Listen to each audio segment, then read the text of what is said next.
Hello friends, welcome to my YouTube channel AV Academy. दोस्तों, मैं हूं श्वेता और आप सभी का स्वागत है मेरे यूट्यूब चैनल एवी एकेडमी के साथ। दोस्तों, यह जो क्लास है जो प्रीवियस ईयर क्वेश्चन सेट का क्लास है, जिसमें हम लोग बीपीएससी के रिगार्डिंग जितने भी ज्योग्राफी से रिलेटेड क्वेश्चन बीपीएससी एग्जामिनेशंस में पूछे गए हैं, इसको आज के क्लास में देखेंगे। तो दोस्तों, क्लास बहुत ही ज़्यादा इंपॉर्टेंट है। यह क्लास सभी कॉम्पिटिटिव एग्जामिनेशंस के लिए इम्पॉर्टेंट है, खास करके जो अभी बिहार में शिक्षक बहाली सेकेंड फेज की जो बहाली आने वाली है, इसके लिए यह क्लास बहुत ही ज़्यादा इम्पॉर्टेंट है। इनफैक्ट आप समझिए तो रामबाण की काम करेगी यह क्लास। तो आप लोग क्लास को अंत तक देखिए, कहीं भी स्किप करने की कोशिश नहीं कीजिएगा। यह क्लास जो है जो हमारा आज दूसरा क्लास होगा। तो पिछले क्लास को अगर आप लोगों ने नहीं किया है तो उसके लिए मैं डिस्क्रिप्शन बॉक्स में लिंक को डाल दूंगी, ताकि आप लोग पहले क्लास को भी कर ले, कंटिन्यूटी वे में क्लास को आप लोग किया कीजिए। ठीक है, पहला क्वेश्चन देखते हैं। क्रॉल एक प्रकार की निर्मित संरचना है।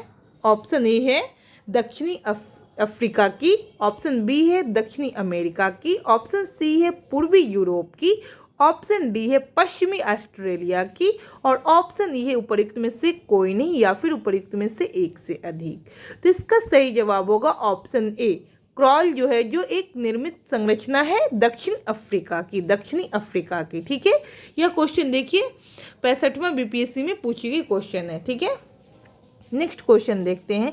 दुनिया के कुल बड़े बांधों की संख्या लगभग आधा हिस्सा किस देश में स्थित है? ठीक है, option A Bharat, option B रूस, ऑप्शन सी संयुक्त राज्य America, option D Canada, option E है उपयुक्त में से कोई नहीं या फिर उपयुक्त में से एक से अधिक। तो इसका सही जवाब हो जाएगा उपयुक्त में से कोई नहीं या फिर एक से अधिक। ऑप्शन ई इसका सही जवाब है। देखते हैं इसके डिस्क्रिप्शन को, पढ़ते हैं। कतिपय आकलनों के अनुसार दुनिया के कुल बड़े बांधों 15 मीटर या अधिक ऊंचाई या 3 मिलियन घन मीटर से अधिक भंडारण क्षमता की संख्या का लगभग आधा चीन में है। एक अन्य आकलन के अनुसार दुनिया के बड़े बांधों में से 57% भारत और चीन में है। ठीक है, नेक्स्ट क्वेश्चन देखते हैं हम लोग। विश्व का सबसे शुष्क रेगिस्तान है। Option A Sahara, option B Sonoran, option C Taklamakan, option D Atacama, option E उपयुक्त में से कोई नहीं या फिर एक से अधिक। तो इसका सही जवाब हो जाएगा अटाकामा। विश्व के सबसे शुष्क रेगिस्तान है अटाकामा। ऑप्शन डी इसका सही जवाब है। नेक्स्ट क्वेश्चन देखते हैं। तुमालपल्ले खादान, जिसे दुनिया का सबसे बड़ा यूरेनियम भंडार माना जाता है, अवस्थित है आंध्र प्रदेश में, ऑप्शन बी तमिलनाडु में, ऑप्शन सी कर्नाटक में, ऑप्शन डी केरल में।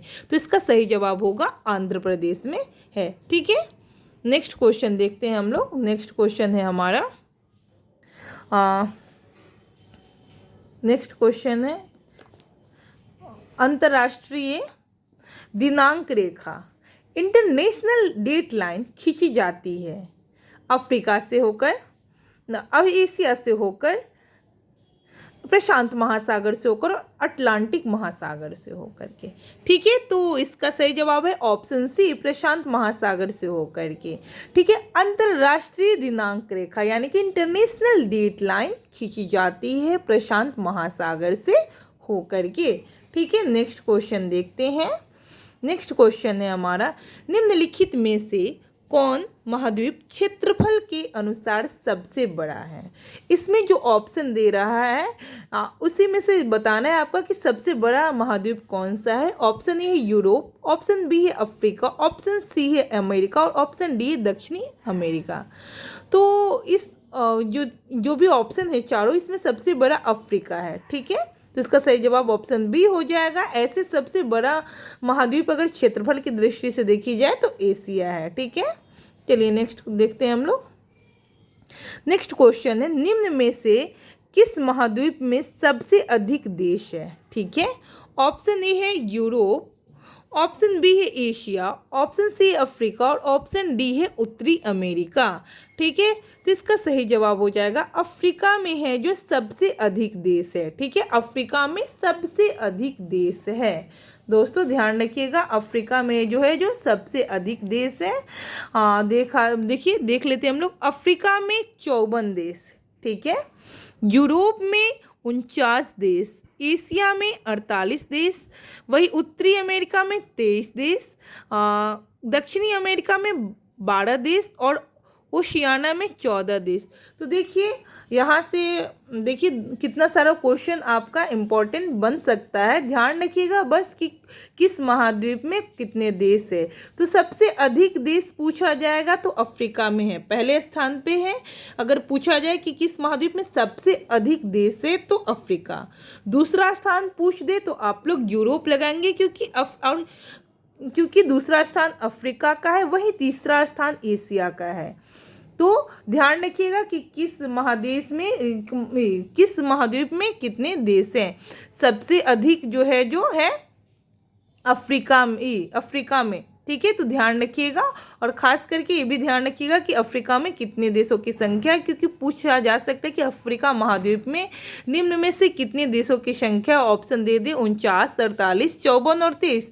तो आप लोग सब ऑप्शन को देख रहे तो वहाँ पे कंफ्यूज कर जाएंगे। तो आप लोग को पता है कि अफ्रीका में जो क्या कहते हैं सबसे अधिक देशों की संख्या है और वहाँ 54 देश है। तो आप लोग को ध्यान रखना होगा कि किस महाद्वीप में अधिक देशों की संख्या है, ठीक है। चलिए नेक्स्ट क्वेश्चन को देखते हैं हम लोग। नेक्स्ट क्वेश्चन है हमारा, रेगिस्तानी क्षेत्र में मशरूम सेल का निर्माण किस कारण होता है। ऑप्शन ए है अपघर्षण, ऑप्शन बी है भूक्षरण, ऑप्शन सी है अपस्फीति, ऑप्शन डी है रगड़, ऑप्शन ई है उपर्युक्त में से कोई नहीं या फिर एक से अधिक। तो इसका सही जवाब होगा ऑप्शन ए अपघर्षण। रेगिस्तान क्षेत्र में मशरूम सेल का जो निर्माण का उदाहरण है तो अपघर्षण इसका सही जवाब है, ठीक है। नेक्स्ट क्वेश्चन देखते हैं हम लोग। नेक्स्ट क्वेश्चन है हमारा, जापान के प्राकृतिक साधनों के बारे में एक सटीक कथन कौन सा है, ठीक है। जापान के प्राकृतिक संसाधनों के बारे में एक सटीक कथन की बातें कह रही है, ठीक है। तो देखते हैं इसके ऑप्शंस को। ऑप्शन ए है जापान ने बड़े पैमाने पर मछली पकड़ने के लिए समुद्र का इस्तेमाल किया है, ठीक है। ऑप्शन बी है पेट्रोलियम के बड़े भंडार जापान के उत्तरी भाग में स्थित है। ऑप्शन सी है जापान में बड़े उपजाऊ मैदान है जो अनाज के लिए उपयुक्त है, ठीक है। ऑप्शन डी है कोयले और लौह अयस्क के बारे में भंडार पर्वतीय क्षेत्रों में स्थित है। इसका सही जवाब ऑप्शन ए हो जाएगा, जापान ने बड़े पैमाने पर मछली पकड़ने के लिए समुद्र का इस्तेमाल किया गया है, ठीक है। नेक्स्ट क्वेश्चन देखते हैं हम लोग। नेक्स्ट क्वेश्चन है हमारा देखिए, निम्नलिखित में से किस सागर में दुनिया का सबसे अधिक लवणता है, यानी कि सबसे अधिक लवणता किस सागर में है। ऑप्शन ए भूमध्य सागर, ऑप्शन बी काला सागर, ऑप्शन सी मृत सागर और ऑप्शन डी लाल सागर। तो सबसे अधिक क्या कहते हैं लवणता पाई जाती है मृत सागर में सबसे अधिक लवणता पाई जाती है, ठीक है। चलिए नेक्स्ट क्वेश्चन देखते हैं हम लोग। सर्वाधिक उत्तरी दक्षिणी अक्षांशीय लंबाई वाली सीमा वाला देश कौन सा है, यानी कि सबसे अधिक उत्तर से लेकर दक्षिणी जो अक्षांशीय लंबाई वाली सीमा वाला देश कौन सा है। ऑप्शन ए रूस, option B Chile, option C चीन, ऑप्शन डी है ब्राजील, ऑप्शन ई उपयुक्त में से कोई नहीं या फिर उपयुक्त में से एक से अधिक। तो इसका सही जवाब हो जाएगा ऑप्शन बी चिली जो है जो सबसे अधिक उत्तरी से लेकर दक्षिणी अक्षांशीय लंबाई वाला देश है, ठीक है। चलिए नेक्स्ट क्वेश्चन देखते हैं हम लोग। नेक्स्ट क्वेश्चन है हमारा, निम्नलिखित में से किस देश में सर्वाधिक द्वीप है। तो निम्नलिखित में से किस देश में सबसे अधिक द्वीप है। तो option A Philippines, option B है इंडोनेशिया, ऑप्शन सी है मालदीव, ऑप्शन डी है क्यूबा, ऑप्शन ई उपयुक्त में से कोई नहीं या फिर उपयुक्त में से एक से अधिक। तो देखिए सर्वाधिक द्वीपों की संख्या की बात की जाएगी तो ऑप्शन बी इसका सही जवाब है इंडोनेशिया है, जहां सबसे अधिक द्वीपों की संख्या है। दोस्तों बहुत ही इंपॉर्टेंट क्लास है, तो आप लोग ज़्यादा से ज़्यादा लोगों को शेयर कीजिए ताकि इस क्लास का बेनिफिट और लोगों को भी मिल सके, ठीक है। चलिए नेक्स्ट क्वेश्चन को देखते हैं। क्वेश्चन है हमारा नेक्स्ट है, निम्न में से कौन सा द्वीप समूह सबसे बड़ा है, ठीक है। ऑप्शन ए है बोर्नियो, ऑप्शन बी है ग्रेट ब्रिटेन, ऑप्शन सी है मेडागास्कर, ऑप्शन डी है सुमात्रा, ऑप्शन ई है उपर्युक्त में से कोई नहीं या फिर उपर्युक्त में से एक से अधिक। तो इसका सही जवाब होगा ऑप्शन ए, बोर्नियो जो है जो सबसे क्या कहते हैं क्षेत्रफल की दृष्टि से सबसे बड़ा द्वीप है, ठीक है, बोर्नियो। ठीक है, चलिए नेक्स्ट क्वेश्चन को देखते हैं। हमारा नेक्स्ट क्वेश्चन जो है क्या है, नेक्स्ट क्वेश्चन क्या पूछ रहा है इसको देख लेते हैं हम लोग। एक मिनट वेट कीजिएगा आप लोग। हाँ, तो चलिए नेक्स्ट क्वेश्चन जो है हमारा है, सामान्यतः विश्व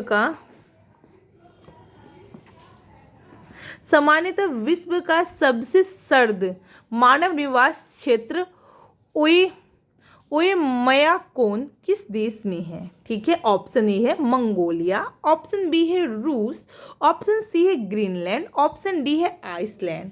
ठीक है, तो इसका सही जवाब होगा रूस। ठीक है, यहाँ पे सबसे सर्द है, यानी कि सबसे सर्द वाला मानव स्थान रूस में स्थित है। ठीक है, ऑप्शन बी इसका सही जवाब है। नेक्स्ट क्वेश्चन देखते हैं हम लोग, निम्नलिखित में से कौन सा देश भौगोलिक क्षेत्र की दृष्टि से सीमा रहित सबसे बड़ा देश है? ठीक है, option A New Zealand, option B Philippines, option C Japan, option D Cuba, option E उपर्युक्त में से कोई नहीं या फिर उपर्युक्त में से एक से अधिक। तो इसका सही जवाब होगा जापान। ठीक है, जापान जो है जो सही जवाब है। चलिए नेक्स्ट क्वेश्चन देखते हैं हम लोग, भौगोलिक क्षेत्र की दृष्टि से जापान का सबसे बड़ा द्वीप है? Option A Hokkaido, option B Honshu, option C Chicago, option D Kyushu, option E उपर्युक्त में से कोई नहीं या फिर एक से अधिक। तो इसका सही जवाब होगा आपका होन्शु द्वीप जो है जो जापान का सबसे बड़ा द्वीप है। होन्शु द्वीप जापान का सबसे बड़ा द्वीप है। ठीक है, नेक्स्ट क्वेश्चन है, ग्रीनलैंड निम्न में से किस देश का नाम है? ठीक है, option A Denmark, option B Finland, option C Canada, option D United Kingdom. इसका सही जवाब होगा ऑप्शन ए डेनमार्क, इसका सही जवाब है। ग्रीनलैंड किन निम्न में से देशों में से किस देश में का भाग है? तो ग्रीनलैंड जो डेनमार्क का भाग है। ठीक है, नेक्स्ट क्वेश्चन देखते हैं हम लोग। नेक्स्ट क्वेश्चन जो है सो यह है कि महाद्वीपीय बहाव का सिद्धांत किसके द्वारा विकसित किया गया है? Option A J Wilson, option B A Wegener, option C Du Toit, option D है एच हेस, ऑप्शन ई है उपर्युक्त में से कोई नहीं या फिर उपर्युक्त में से एक से अधिक। तो इसका सही जवाब होगा ए वेगनर। ए वेगनर। ठीक है, महाद्वीपीय बहाव का सिद्धांत किसके द्वारा दिया गया था, किसके द्वारा विकसित किया गया है? तो ए वेगनर के द्वारा महाद्वीपीय बहाव सिद्धांत दिया गया है। ठीक है, तो सही जवाब वेगनर हो जाएगा। ठीक है, यह देखिए बीपीएससी 67 में पूछी गई क्वेश्चन है, 2022 में पूछा गया यह क्वेश्चन है। ठीक है, तो दोस्तों सभी के सभी क्वेश्चन बहुत ही ज़्यादा इम्पॉर्टेंट है। तो अगर अभी तक आपने हमारे यूट्यूब चैनल एवी एकेडमी को सब्सक्राइब नहीं किया तो सब्सक्राइब कर लें, बेल आइकन को दबा दें ताकि लेटेस्ट अपडेट आप लोग को मिलता रहे और इस प्रकार के क्लास आप लोग को रोजाना मैं प्रोवाइड करा सकूं। तो इसलिए आप लोग भी थोड़ा सा सहयोग करें, ज़्यादा से ज़्यादा लोगों में शेयर करें ताकि इस क्लास का बेनिफिट और लोगों को भी मिल सके। क्लास रोजाना चले, आप लोग को इसका बेनिफिट मिले। मेरा क्लासेस लेने का यही उद्देश्य है। अगर मैं क्लासेस प्रोवाइड करवाती हूँ तो मेरा उद्देश्य यही है कि आप लोग एग्जामिनेशंस में अच्छा स्कोर करें, अच्छे तरीके से पढ़ें और अच्छा स्कोर करें और जल्दी से जल्दी आप लोग की जो भी चॉइस है, मतलब जो आप बनना चाहते हैं, जो आपकी ख्वाहिश है, उसको जल्दी से जल्दी पूरा करें। ठीक है, चलिए नेक्स्ट क्वेश्चन को देखते हैं हम लोग। नेक्स्ट क्वेश्चन है, आग्नेय चट्टानों के लिए निम्नलिखित में से कौन सा कथन सत्य है? ऑप्शन ए उसमें पूरा क्या है? ऑप्शन ए उसमें पूरा जीवाश्म बहुत कम होते हैं, पूरा जीवाश्म। ठीक है, ऑप्शन बी है वे जल के लिए सरंध्र होती है। ठीक है, ऑप्शन सी है वे क्रिस्टलीय तथा अक्रिस्टलीय दोनों ही होती है। ऑप्शन डी है इन चट्टानों में सिलिका नहीं होती है। ठीक है, तो ऑप्शन इसका सी सही है। ठीक है, वे क्रिस्टलीय तथा अक्रिस्टलीय दोनों ही होती है। सही जवाब है ऑप्शन सी। आग्नेय चट्टानों के लिए निम्नलिखित में से कौन सा कथन सत्य है? तो वे क्रिस्टलीय तथा अक्रिस्टलीय दोनों होती है। ठीक है, नेक्स्ट क्वेश्चन देखते हैं हम लोग। नेक्स्ट क्वेश्चन है अपसादी शैलों के लिए निम्नलिखित में से कौन सा कथन सत्य है? ऑप्शन ए वे शैलें हैं जिनकी संरचना ताप एवं दाब पर निर्भर करती है। ए शैलें क्रिस्टलीय होती हैं। ए शैलें स्तरों में निक्षेपित होती हैं। और ऑप्शन डी है ये शैलें जल में नहीं निर्मित हो सकती है। तो सही जवाब है ए शैलें स्तरों में निक्षेपित होती हैं। ठीक है, ऑप्शन सी इसका सही जवाब है। नेक्स्ट क्वेश्चन देखते हैं हम लोग। नेक्स्ट क्वेश्चन है हमारा निम्नलिखित में से कौन से कथन है जो एस्कर और ड्रमिल के संबंध में है? ठीक है, ऑप्शन ए है एस्कर क्रूड बेडेड बजरी और रेत की लकीरें हैं। ऑप्शन बी है ड्रमलिन ज़्यादातर बोल्डर और मिट्टी के बने होते हैं। ऑप्शन सी तीसरा है अंडे की टोकरी स्थलाकृति एक एस्कर युक्त इलाकों की विशेषता है। ठीक है, नेक्स्ट देखते हैं इसका। नेक्स्ट ऑप्शन है इसका चौथा है जबकि एस्कर जो है एक मिनट जबकि एस्कर ग्लेशियरों की धाराओं द्वारा निर्मित होती है। ड्रमिल ग्लेशियरों की क्रिया से उत्पन्न होती है। ठीक है, तो इसका सही जवाब होगा बी, जिसमें पहला, दूसरा और चौथा ऑप्शन है। ठीक है, चलिए नेक्स्ट क्वेश्चन को देखते हैं। नेक्स्ट क्वेश्चन है हमारा माउंट इटेना है एक पर्वत है, एक पर्वत शिखर है, एक ज्वालामुखी है या फिर एक पठार है? तो इसका सही जवाब है एक ज्वालामुखी है। माउंट एटना जो है जो एक ज्वालामुखी है। माउंट एटना क्या है? एक ज्वालामुखी है। ठीक है, नेक्स्ट क्वेश्चन देखते हैं। मौना लोआ उदाहरण है। ठीक है, ऑप्शन ए है इसका सक्रिय ज्वालामुखी का। ऑप्शन बी है प्रसुप्त ज्वालामुखी का। ऑप्शन सी है शांत ज्वालामुखी का। ऑप्शन डी है ज्वालामुखी क्षेत्र में पठार का। ठीक है, तो मौना लोआ उदाहरण है ऑप्शन ए सक्रिय ज्वालामुखी का। जी हाँ दोस्तों, ऑप्शन ए इसका सही जवाब है सक्रिय ज्वालामुखी का। ठीक है, नेक्स्ट क्वेश्चन देखते हैं। वर्ष 2004 के हिंद महासागरीय भूकंप तथा उससे परिमाणित सुनामियों के संबंध में निम्नलिखित में से कौन सा कथन सही नहीं है? कौन सा कथन है जो सही नहीं है?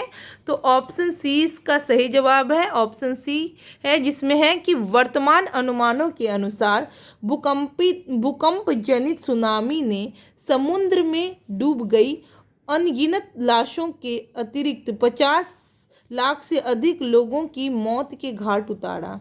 ठीक है, तो यह ऑप्शन जो है जो सही नहीं है। ठीक है, बाद बाकी नेक्स्ट क्वेश्चन देखते हैं और आज का लास्ट क्वेश्चन है। ठीक है, तो आज का लास्ट क्वेश्चन है विश्व की सबसे ऊंची चोटी किस प्रकार की पर्वतों में पाई जाती है? ऑप्शन ए प्राचीन मोरदार पर्वत। ऑप्शन बी नवीन मोरदार पर्वत। ऑप्शन सी अवशिष्ट पर्वत और ऑप्शन डी ब्लॉक पर्वत।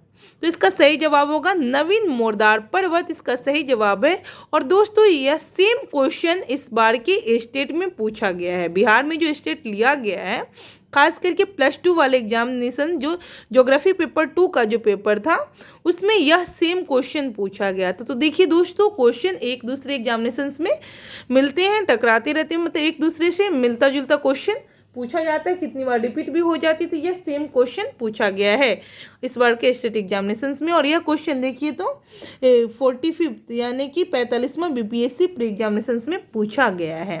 तो दोस्तों इस तरीके से आज की क्लास को यहीं पे अंत करते हैं। तो मैं उम्मीद करती हूँ कि आज का क्लास आप लोग को पसंद आएगा और आप लोग के लिए काफ़ी ज़्यादा बेनिफिट है, बहुत ज़्यादा लाभप्रद है। हर एक एग्जामिनेशंस के लिए आपके लिए यह क्लास बहुत ही ज़्यादा इंपॉर्टेंट है। तो दोस्तों, अगर अभी तक आपने हमारे यूट्यूब चैनल एवी एकेडमी को सब्सक्राइब नहीं किया तो सब्सक्राइब कर ले, बेल आइकन को दबा दे ताकि लेटेस्ट अपडेट मिलता रहे, और ज़्यादा से ज़्यादा दोस्तों को शेयर करें ताकि इस क्लास का बेनिफिट और लोगों को भी मिल सके और वो लोग भी अपने एग्जामिनेशंस में अच्छा स्कोर कर सके। ठीक है दोस्तों, thanks for watching my video.